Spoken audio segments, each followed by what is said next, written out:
विद्यार्थियों, आज हम लोग अपने विद्यालय उत्क्रमित उच्च माध्यमिक विद्यालय कुल्हड़ में पुनः एक बार सुरक्षित शनिवार कार्यक्रम के अंतर्गत एकत्रित हुए हैं। आज का विषय हम लोग के लिए काफी महत्वपूर्ण है। यहाँ पर हम लोग जितने भी मौसमी बीमारियों का नाम देख रहे हैं, निमोनिया, सर्दी, खांसी, जुकाम, आंख एवं त्वचा का संक्रमण, चेचक से खतरा एवं बचाव के उपाय, एक ही तरह के सब बीमारियां हैं। कोई वायरस से जन्म ले रहा है, कोई बैक्टीरिया से, कोई फंगस से, और सब एक दूसरा से जुड़ा हुआ है। निमोनिया में क्या होता है? आप लोग में से किसी को निमोनिया हुआ है? नाम सुने हैं? गए हो किसी डॉक्टर के पास, बोला हो निमोनिया है? मैंने जाके यही चीज नहीं है। निमोनिया में क्या होता है कि अचानक से हम लोगों को तेज बुखार, उसके साथ फेफड़ा में कफ भर जाता है। कफ उसको बलगम बोलते हैं। सांस लेने में तकलीफ, और सांस लेंगे तो घर घर की आवाज, और कभी कभी पसली भी चलने लगता है, धक धक करेगा पसली। तो ये बीमारी मानव जनित ही है। हम लोग कहीं कहीं खखारा के रूप में थूक देते हैं ना, कभी खखाराया, कभी कहीं थूक दिए, अब उस थूक का किसी के पैर में लग गया, ठीक है, वो किसी के साथ हो सकता है, जो लापरवाह है उसके साथ हो जाएगा। अब वो संक्रमित बीमारी है। वो अधिकांशतः नदी या गंदे पानी में नहाने से हो जाएगा, या बाथरूम में नहाने से, जहाँ स्वच्छता नहीं है, पहले से थूका हुआ है, आज भी लोग थूक के छोड़ देते हैं, तो ऐसी जगह पर जाइएगा, होने का संभावना हो जाता है। अब होगा तो संक्रमण है, एक व्यक्ति से दूसरे व्यक्ति में आ गया वो निमोनिया का संक्रमण, ठीक है। उसी तरह सर्दी, मेन कारण क्या है इसका? जन्म होने का सर्दी। सर्दी में क्या होता है? सर्दी हो गया, सुनते हैं, बोलते हैं ना आप लोग, सर्दी हो गया है, क्या होता है? सर्दी में अधिकांशतः नाक से मतलब कि पानी आता है, हम लोग नेटा बोलते हैं ना, जो वही है। तो उसको भी हम कभी कहीं अपने मन से कहीं पोछ लेते हैं। दीवार में ही अधिकांश गाँव में क्या होता है, अधिकांश लोग दीवार में किसी पेड़ के पास गोइठा ठोक रहे हैं, तो जो सूखा हुआ यही करते हैं। तो उस यही जन्म है बीमारी का।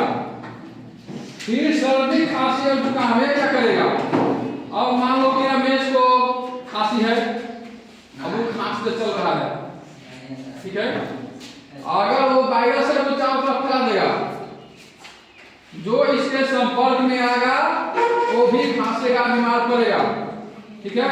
वो जो हम लोग दिवाले पोछ रहे थे ना, उसके संपर्क में अगर कोई आ गया तो उसको भी ये बीमारी होगा।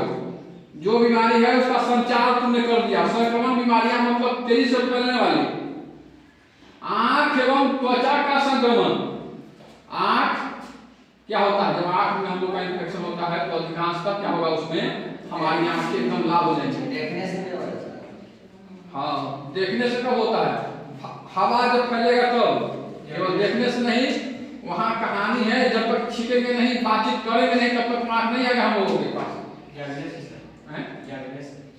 ज्यादा देर तक जगने से भी नहीं, इन्फेक्शन वाला बीमारी होता है जो संक्रमण करने के लिए है, एक दूसरे के संपर्क में आ जाएंगे। जगने से तो भी ऐसा कुछ नहीं है। आप अधिक देर तक मोबाइल देख रहे हैं तो उसका रेडिएशन, तेज प्रकाश जो आता है मोबाइल से आंखों पर, जबरदस्ती कोई काम कर रहा है तब जग कर, उससे हो सकता है इन्फेक्शन। क्योंकि मोबाइल का डिस्प्ले किसी का भी हो, मानव के हाथ से भी ज्यादा गंदा होता है। आप जो कभी भी साफ करके देख लीजिएगा, समझ में आ जाएगा कि मोबाइल का डिस्प्ले कितना गंदगी अपने अंदर छिपा हुए रहता है।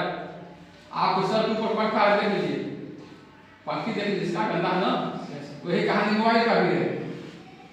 बार बार छू रहे हैं अंगूठा से, हमारे हाथ में क्या क्या लगा कौन जानता है, ठीक है। तो जगने से आंखों में संक्रमण नहीं, आंख में थकावट, तुम सो जाओगे ठीक हो जाएगा। तो बहुत सी बीमारियां हैं जो स्वतः ठीक हो जाती है। ठीक है, इसमें लिखे थे बैक्टीरियल निमोनिया की जांच के लिए छाती का एक्सरे करेगा तो पता चला था कि तो कितना बलगम है। ठीक है, और वायरल इन्फेक्शन होता है जो मौसम के उतार चढ़ाव हो जाता है तो खुद ब खुद ठीक हो जाता है। ठीक है, तो निमोनिया में आप खाना खाने का मन नहीं करेगा, खाना खा रहे हैं तो दस्त उल्टी ये सब संभावना बनी रहती है। बॉडी पूरा शरीर में जकड़न रहता है। तो उसके लिए क्या है कि जबरदस्ती आप तरल और पौष्टिक पदार्थ, तरल मतलब समझा लिक्विड, दाल का पानी लेकिन वो भी गर्म, तो ऐसे ऐसे पदार्थों का आप लोग को सेवन करना है। आंख गुलाबी होकर जो इन्फेक्शन करता है तो उसका भी यही कहानी है, वायरस, बैक्टीरिया, फंगस। अभी हम लोग क्या है, चूहा आ गया, चूहा का मौसम हो गया ना, चूहा गाँव में गिरता है अभी। जब गाँव में चूहा गिर रहा है तो हम लोग ऐसे निकल जाते हैं कहीं भी, तब हो सकता है कि उस चूहा में इन्फेक्शन पहले से फैला हुआ हो। हमारे आंखें ही सबसे ज्यादा नाजुक है, तो जो सबसे ज्यादा संपर्क में आती हैं तो इन्फेक्शन भी सबसे ज्यादा आंखों को ही होता है। तो इसके बचाव के लिए क्या है, एंटीबायोटिक ही खाइए, एंटीबायोटिक लिक्विड, एंटीबायोटिक पेस्ट जो आंखों में लगाया जाता है। ठीक है, आप लोग दवा देखे होंगे, छोटा सा एपिक टाइप का पिल्लू जैसा होता है, सब लोग देखा है।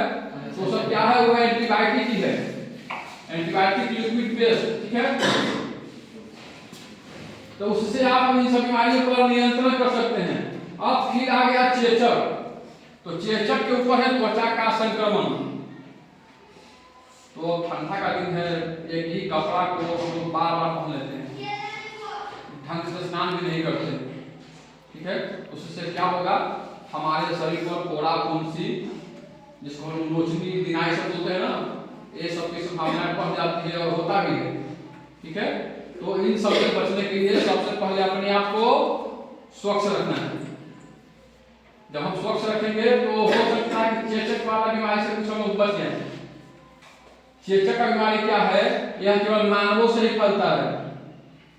सर्वप्रथम क्या होगा इसमें, यह वेरियोला, इसका वायरस का नाम है वेरियोला। वेरियोला वायरस के द्वारा फैलता है। सबसे पहले उसके मुंह में कहीं छाला उला आ जाएगा, संक्रमण जिसको हो गया चेचक का, तो उसके मुंह में कहीं छाला पड़े, छाला समझता है, घाव। ठीक है, जो मुंह में, हाँ हो सकता है खाना खा रहा है, दांत कहीं से कट गया, कट जाता है कभी जीभ या दांत, तो उसमें इन्फेक्शन आ जाए। ठीक है, तो वही इन्फेक्शन अगर रमेश को हुआ, रमेश शंभू से बातचीत कर रहा है, बातचीत करने में कभी कभी हम लोग छींक भी लेते हैं, नहीं छींक लिए खांस भी लेते हैं, खांसते हैं हम लोग, खांस देखा तो कैसे खांसता है, समझ गए, इसको बोलते हैं खांसना। और छींकना का छींक के भी दिखा दें, उसको बोलते हैं अचानक से बात करते करते पूरा दिमाग नहीं जाता, खांसी आवाज के साथ है कुछ करना पड़ेगा। तो इन सब परिस्थिति से आप लोगों को सावधान रहना है। छींकेंगे तो छींकने से पहले क्या करना है, अपना हाथ को कवर कीजिए। हाथ नहीं कवर करते तो यहाँ ऐसे कुछ कर लेते हैं कि इसी पे मेरा छींक या खांस जाए। ठीक है, किसी के फेस पे डायरेक्ट नहीं खांस देंगे। कोरोना आने के बाद से हम लोग को बिल्कुल सावधान रहना है।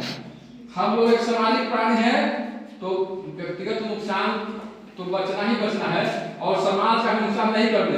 ठीक है, तो कोई आदमी छींकता है तब हवा में संक्रामक बूंदे हवा में फैल जाती हैं और आसपास के लोगों द्वारा सांस के जरिए अंदर उसके अंदर चला गया तो उसको भी हो गया चेचक। तब इस सबसे बचाव का उपाय, सबसे पहले बचाव का उपाय इसका यही है कि अपने आप को पूर्णतः स्वच्छ रखना है। ठीक है, अनुशासन में जीवन व्यतीत करना है। कहीं जहाँ नदी किनारे जाता है ना, नदी किनारे लोग जाता है स्नान करने, तुरंत लेकर नहा रहा है 5 बार तो खखाल निकालेगा निकालेगा, जब डुबकी मारेगा तो खखाल निकालेगा फूके जाएगा। तो उन सब परिस्थितियों से बच जाना है। नहीं तो पता चलता है कि अगला आदमी गंगा नहाने गया वो बीमार हो जा रहा है, आज नहीं बीमार पड़ा है, 2 दिन के बाद पड़ जाएगा, बोले पानी हट जाएगा बस। होता है ना, बहुत से लोग को गंगा स्नान कर लेंगे बीमार पड़ गए। तो ये सब निमोनिया का कारण है, वायरस उनके अंदर चला गया। तो इन सबसे बचाव के लिए एंटीबायोटिक कोई भी दवा, ठीक है, वायरल है तो खुद ठीक हो जाएगा। आज की विशेष तो यही है। आप कोई क्वेश्चन आप लोग के मन में आता है तो पूछिए। तो त्वचा संबंधी बीमारी का नाम बता दिया गया जो होता है, उपाय है कि सुरक्षित स्वच्छ रहिए, बीमारी होगा नहीं, इससे आप बच जाएगा, चेचक से बच जाइएगा। आँख के लिए सीधे भाग में निकल जाएंगे, इंतजार कीजिए कुछ। सर्दी खांसी से ही बचना है। अब सर्दी खांसी अगर हो भी गया तो अपना सुरक्षा के लिए करते हुए दूसरों का सुरक्षा का ध्यान रखना है। अब तो नहीं छुपेंगे, एक जगह चयन कर लीजिए जहां पर बहाकर पानी में थूक दीजिए, अपने नाली में चला जाए। इन सब बातों का ध्यान रखेंगे, अधिकांश बीमारियां से हम लोग बच जाएंगे। निमोनिया सबसे खतरनाक बीमारी हो गया है। इन आज के विषय में सबसे खतरनाक बीमारी निमोनिया को ही माना जाए, क्योंकि यह बहुत तेजी से अपना प्रसार कर लेता है। अगर इलाज नहीं किया गया ना तो कफ बहुत तेजी से बढ़ जाता है और मृत्यु तुरंत, हाँ, बहुत जल्दी मृत्यु हो सकता है। बच्चों और बूढ़ों में बहुत ज्यादा। शरीर कमजोर है तो निमोनिया ज्यादा हम लोग को पकड़ता है। बॉडी में क्या होता है ना कि रोग प्रतिरोधक क्षमता उस समय कम होता है, ठीक है, इसलिए। और कोई क्वेश्चन है तो पूछिए। धन्यवाद।